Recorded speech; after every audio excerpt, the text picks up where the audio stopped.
안녕하세요. 투자는 과학이다. 아빠 최일입니다. 투자는 재미난 놀이다. 아들 현우입니다. 네, 웰컴 홈. 저번 주에 영상이 올라가지 않은 이유는 제가 홋카이도에서 재밌게 놀다 왔습니다. 네, 홋카이도는 따뜻하고 좋았습니다. 홋카이도 따뜻하고 좋아? 네, 제가 이번에 좋은 패딩을 구매했더니 아, 그렇지, 그렇지. 네.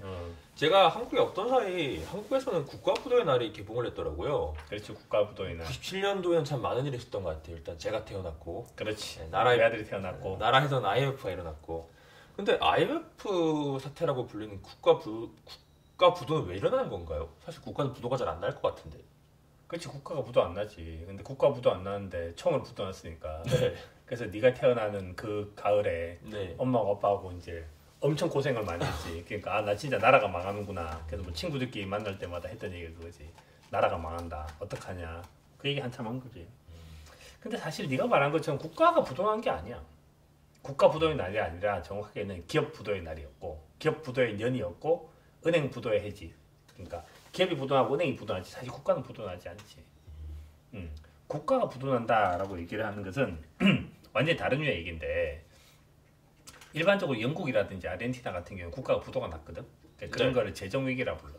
재정위기.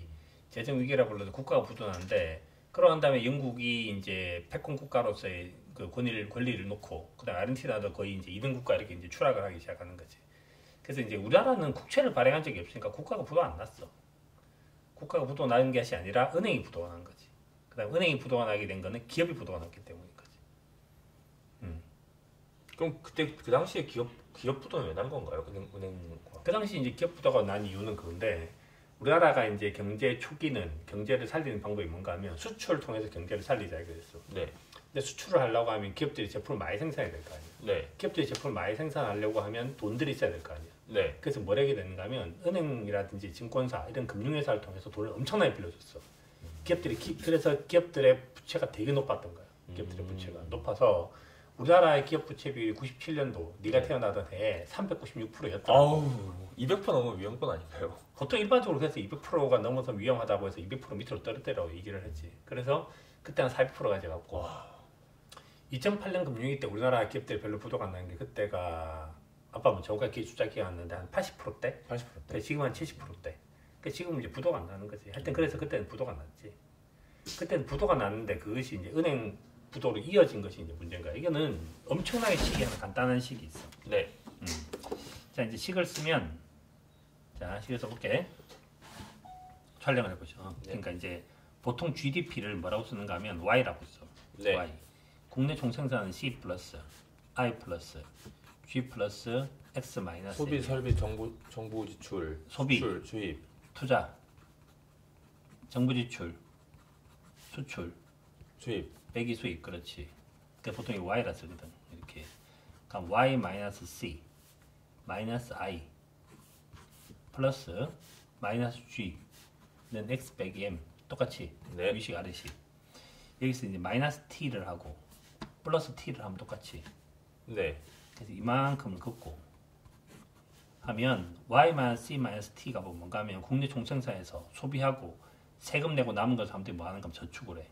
그래서 S라 했어. S 마이너스 I 플러스 T 마이너스 G는 X 빼기 M이야. 자, 이게 뭔가 하면 저축 빼기 투자, 수출, 아니 세수 빼기 세출, 그 다음에 수출 빼기 수입이야. 일단 IMF 때는 우리나라가 뭐 있는 건 이게 마이너스였어.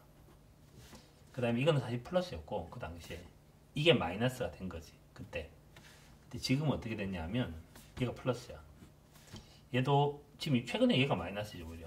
뭐 플러스 마이너스 왔다 갔다 하고, 최근에 얘가 압도적으로 플러스지.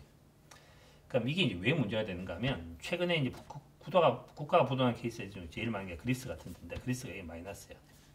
이게 마이너스고 이게 마이너스지. 자, 이게 뭘 의미하는가 하면, 네. 일단 국가가 부도난다는 건 첫 번째 뭔가 하면 채무가 많은 거야. 국가 채무가. 두 번째 뭐가 있는가, 뭐 부도 경험 이런 것이 있는데, 그리스 같은 경우 채무가 뭐가 있는가 하면 이게 대외 채무인 거야. 대외 채무. 대외 채무란 말은 그리스가 저축보다 투자가 더 많잖아. 네. 저축보다 투자가 더 많잖아. 그러면 그리스 사람들이 저축한 것보다 그리스 기업들이 필요한 돈이 더 많다는 뜻이야. 네. 외국에서 그렇지. 그런 근데 거겠죠? 수출 수입하니까 이게 마이너스란 말은 뭔가 외부에 돈 들어올 게 없는 거야. 네. 그래서 외부에 돈 들어올 것도 없고 지금 돈들은 더 많이 필요한데 세수보다 세출이 더 많은 경우가 발생을 하는 거잖아요. 이렇게. 네.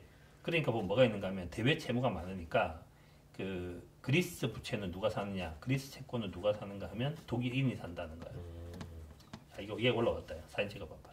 네. 이게 그리스인이 올라온 거야. 그런데 그 당시 IMF 당시에는 뭐가 있는가 하면 한국이 돈이 부족했기 때문에 한국에 대외 채무가 있었었고, 그래서 이제 우리나라 상황에 보면 뭐가 있는가, 우리나라가 부채가 많았던 거야.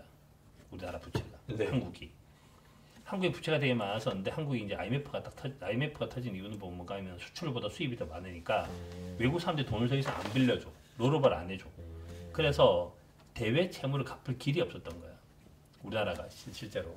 그래서 그때 우리나라가 뭐 했는가 하면 그 돈을 갖다 갚기 위해서 뭘 했는가 하면 금모으기 운동하고 뭐 이런 거 했다고. 그래서 이 빚을 갚은 거지. 그런데 웃기는 것은 그리스는 그래서 부도가 났어. 근데 일본은 되게 재밌는 나라인 것이 일본은 이게 마이너스야. 일본은 이게 플러스지. 네. 가끔씩은 이 마이너스 될 때도 있어. 네. 근데 거의 플러스지. 근데 일본은 이것도 플러스야. 그 말은 뭔 뜻인가 하면 일본 국채는 일본인이 사. 그래서 이거는 일본은 채무가 대내 채무인 거야. 대내. 그러니까 일본 사람들이 일본 채권을 사기 때문에 일본은 망하지 않는다고. 이거 제일 신기한 나라는 미국이야.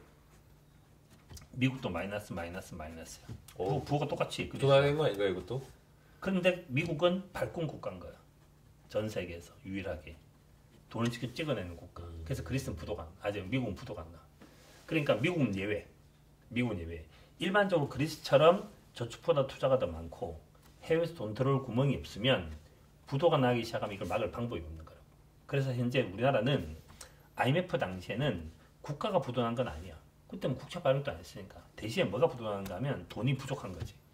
돈이 부족해져서 기업들이 부도가 났고, 기업들이 부도가 나니까 은행들이 부도한 거지. 그래서 이제 우리나라는 그 당시에 돈이 부족했던 거야. 그래서 IMF를 뭐라고 부르는가 하면 IMF 외환 위기라고 부르는 거야. 이렇게 되는 거지. 그래서 이제 이 식 하나로 설명이 다 되는 거지. 그래서 이제 앞으로도 수없이 많은 국가들이 부도가 날 건데 최근에는 전 세계적으로 다 고령화돼 있잖아. 네. 그리스, 뭐 이탈리아 이렇게. 그래서 지금은 세수보다 세출이 큰 나라가 되게 많아. 그래서 상당히 자주 부도가 나는 거지 지금. 자주 부도. 앞으로도 이런 일은 되게 흔할 거고.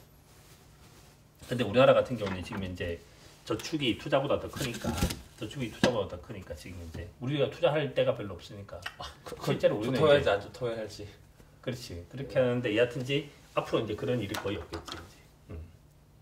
이제. 그리고 이 또 재밌는 것이 이때 이 부도 나는 것이 눈에 다 띄었어. 아 그래요?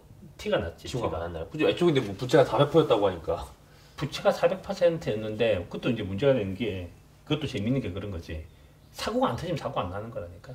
그래서 그 당시만 하더라도 잘 굴러가고 있었다고. 잘 굴러가고 있었는데 뭐가 이제 사고가 빵 터진 거지. 근데 사고가 딱 터졌다는 것이 어떻게 지금으로 나타나는가 하면 네. 항상 사고가 터지면 누가 사고를 보인다 그랬어. 제일 효율적인 시장이 뭐라 그랬어? 채권 시장. 그렇지. 채권 시장의 표가 난 거지. 그 당시에 이제 채권 시장의 표가 나는데 준이가 옆에 붙어 있긴 하지만 우리가 이 자료를 보도록 합시다. 자, 어떤 자료가 있었냐 하면 이런 자료가 있었었는데, 자, 채권 시장이 지분을 보여줬는데, 네. 콜금리가 은행이 하루 동안 빌리는 돈이야. 네. 국채는 은행끼리 국가, 끌리는. 그렇지. 네. 국채는 국가가 빌리는 돈이지. 근데 이제 IMF 터지기 전에는 뭐 했었는가 그게 하면 높았는데요. 당연히 금리 높았지. 그 당시에는 물가 왜냐하면 높았으니 뭐. 돈을 빌리는 수요가 돈을 빌려주는 공급자보다 훨씬 더 많았기 때문에 안에서 충분하지 않았던 거야. 그래서 바깥에서 돈을 들고 온 거지. 근데 지금 돈을 빌릴 사람들이 없기 때문에 이제 돈이 안에서 바깥으로 튀어나가지. 그래서 이제 우리나라는 뭐 브라질 국채도 사고 미국 주식도 사고 뭐 중국 주식도 사고 이렇게 하잖아. 그래서 이제 우리나라는 채권 국가야. 근데 IMF 때는 채무 국가였어. 채무 국가. 자, 하여튼 지금은 나타나는데 금리가 이제 11이고 12비한테 되는 게 정상이잖아. 왜냐하면 네. 하루짜리 금리고 3년짜리 금리니까 네. 하루보다는 3년이 높아야 되잖아. 네. 근데 뭔가 시장에 이상한 기운이 나타나는 거야. 이상한 기운이 역전이 돼 있잖아. 네. 하루짜리가 더 높잖아. 근데 쭉 하다가 이제 IMF가 터지기 바로 직전에 이런 일이 발생하는데 97년 8월 달에 보면 금리가 또 역전이 된 거야. 또 역전이. 이때 주가가 얼마 수준이었는가 하면 650이야. 650 수준인데 경제가 되게 엉망이 돼 있으니까 주가가 빠지잖아. 네. 600 사이부터 시작 쭉 빠지잖아. 그래서 이때 쭉 엄청 크게 빠졌다고. 이때가 97년도 12월이야. 97년 12월. 97년 12월. 그러다가 97년 12월 달 주가 엄청나게 올랐거든. 갑자기 이게 주가가 얼마나 오른 건가 하면 370, 560이 됐으니까 주가 상승 폭으로만 따지면 얼마 오른 건가 하면 이게 무려 한 50%가 올랐다고. 그래서 사람들이 얘기한 거지. 야 이제 우리는 끝났나 보다. 괜찮은가 보다.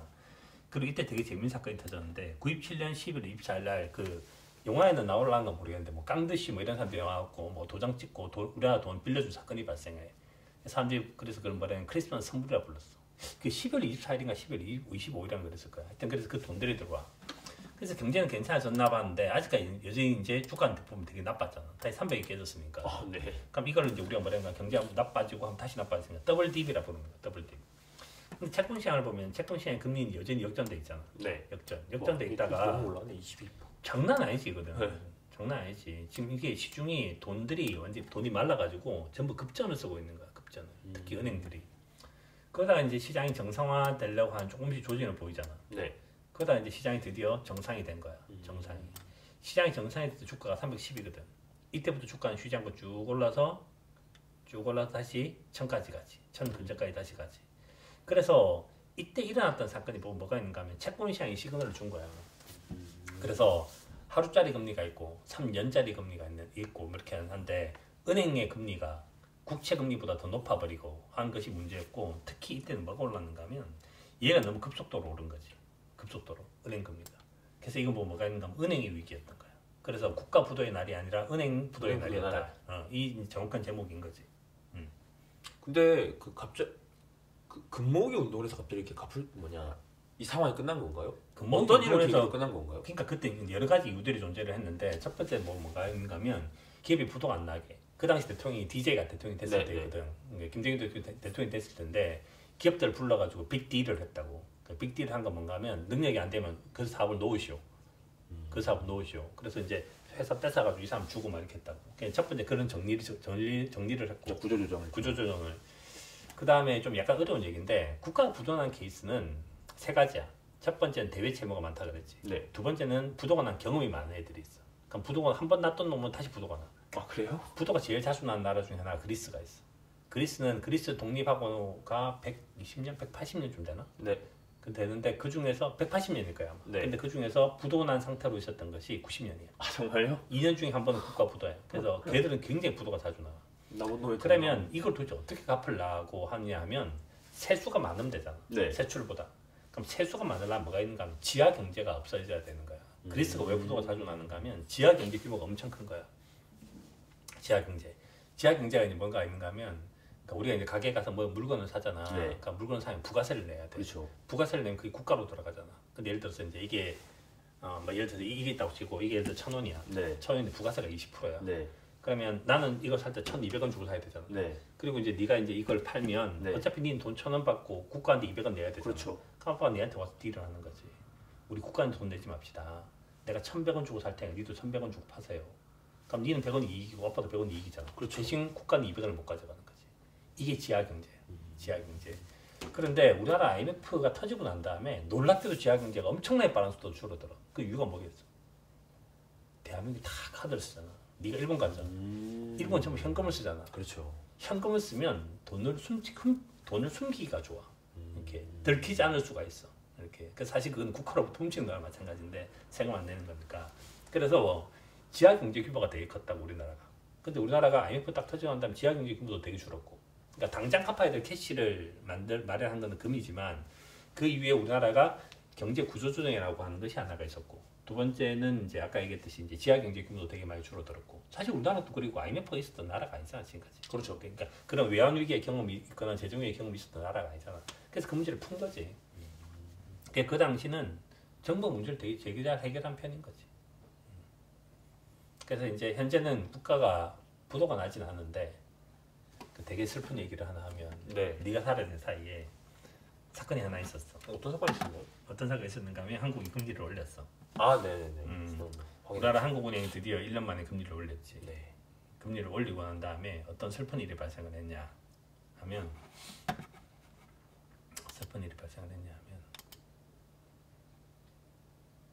장당의 금리가 역전이 됐어.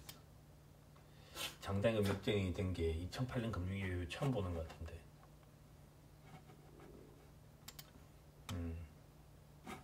그게 되게 슬프게 슬프네 진짜. 장단의 금리가 역전이 되어 버렸어. 그래서 이게 지금까지 줄고 있었는데 역전되지는 않았는데 은행 금리가 1.9야. 네. 1.9. 그다음에 이제 국채 1년물이 1.8. 그지? 네. 그다음에 여기가 1.89, 1.9 이렇게 된 거지. 여기도 보면 역전돼 있어. 10년, 20년, 30년도 이게 더 높잖아. 이게 제일 낮고. 그러니까 현재 이런 일이 발생을 했는데 이 일이 발생하는 가장 기본적인 원인은 IMF와 지금은 되게 다른 것이 IMF 때 얘가 높아졌다 그랬잖아. 네. 이렇게. 근데 이번에는 얘가 떨어지고 있거든. 그 말은 뭔가 하면 장기가 있고 단기가 있다. 방금 두 가지 역전된 방법 두 가지가 단기가 있어요. 오르거나 단기가 오르거나 장기가 떨어지거나. 네. 그러니까 단기가 올라가는 것은 돈들이 지금 다 급전을 쓴다는 뜻이야. 이건 금융 위기야. 특히 은행 금리가 올라가는 것은. 근데 지금처럼 장기가 떨어지는 거는 이건 경기 침체 시그널인 거지. 그래서 현재 우리나라는 경기가 나빠. 많이 나쁘군요. 많이 나쁘지. 경기가 많이 나쁘지. 그래서 뭐 현재 시장 상황의 분위기가 별로 좋아지는 않은 거지. 여하튼지 금리는 역전됐어요. 당당히 금리 차는 일어났지만 저 IMF 때처럼 이렇게 뭐 부도가 나거나 이런 일은 없을 거다. 그렇지. 그러니까 이제 이게 그건데 IMF의 단기 장기 금리를 이제 얘기를 하자면 IMF 때는 망치로 빵 맞은 거야. 근데 지금 뭐가 있는가 하면 반으로 사람 쿡쿡쿡 줄이는 거야. 조금씩 찌급찌급 나빠지는 정말 지겨운 이런 경기 침체가 발생하고 있는 거지. 그렇군요. 국가 부도, 은행 부도, 기업 부도 모든 부도는 다 슬픈 일이지. 그럼 마지막으로 이제 영상의 마무리는 한 줄 평으로. 부채에 대해서 예전에 그런 얘기 한 적 있잖아. 부채는 가속 장치다. 가속 장치. 빨리 부자가 되려고 하는 사람이 쓰는 가속 장치다. 근데 이제 그 가속 장치가 너무 빠르면 전복되는 거지. 국가가 전복되거나 기업이 전복되거나 은행이 전복되는 거지. 그래서 전복되는 일은 절대 없어야 되는 거지. 천천히 가도 괜찮은데 절대 전복되면 안 된다. 빨리 달리다가 전복돼서는 안 된다. 로 하겠습니다. 감사합니다. 그럼 다음 주에도 재미난 주제 가지고 영상 만들어 보도록 하겠습니다. 감사합니다.